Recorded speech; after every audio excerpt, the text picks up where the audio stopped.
তারা যে সংস্কৃতিকে প্রমোট করেছিল সেটা ছিল কলকাতার সংস্কৃতি, সেটা ছিল দাদাদের সংস্কৃতি। এখানকার যে মাটি ও মানুষের যে সংস্কৃতি ছিল সেগুলোকে সবসময় আদারি করা হয়েছে, সেগুলোকে সবসময় মার্জিনালাইজ করা হয়েছে এবং সেগুলোকে সবসময় ক্রিমিনালাইজ করা হয়েছে, সেগুলোকে সবসময় প্রবলেমাটাইজ করা হয়েছে। এবং যারা দেশের মাটি ও মানুষের কথা বলেছে, যারা ইনসাফের কথা বলেছে, যারা আধিপত্যবাদের বিরুদ্ধে, আগ্রাসনের বিরুদ্ধে যারা কথা বলেছে, তাদেরকে বিভিন্নভাবে ফ্রেমিং করা হয়েছে, ট্যাগিং করা হয়েছে।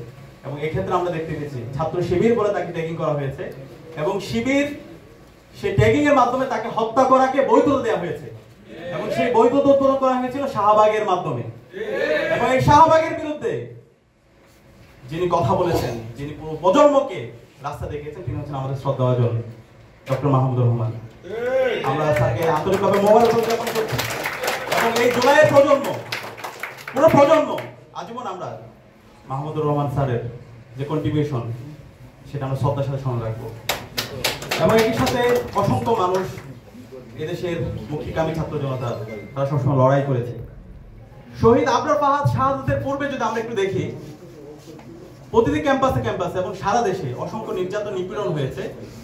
নিপীড়ন করার পরে আপনারা দেখতে পাবেন ক্যাম্পাসে যতগুলো নিয়োগ হয়েছে সেই সময় সেগুলোকে শিবির সন্দেহে এভাবে হচ্ছে ফ্রেমিং করা হয়েছে।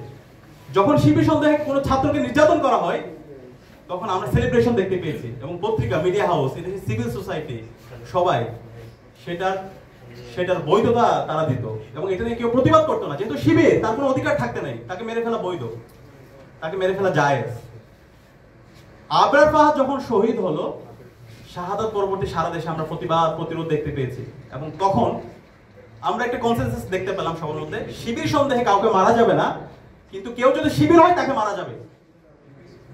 কেউ যদি শিবির হয়, যখন কোনো শিক্ষার্থী নির্যাতন হয় তখন এটা খোঁজা হয় সে কি শিবির, সে যদি শিবির হয় তাহলে প্রতিবাদ করা যাবে না, অথবা মিডিয়াগুলো ওইভাবে ফ্রেমিং করা হতো। আজকে জুলাই বিপ্লবের মাধ্যমে এদেশের সকল শিক্ষার্থীরা মুক্তি পেয়েছে এবং ইসলাম ছাত্র শিবিরও মুক্তি পেয়েছে।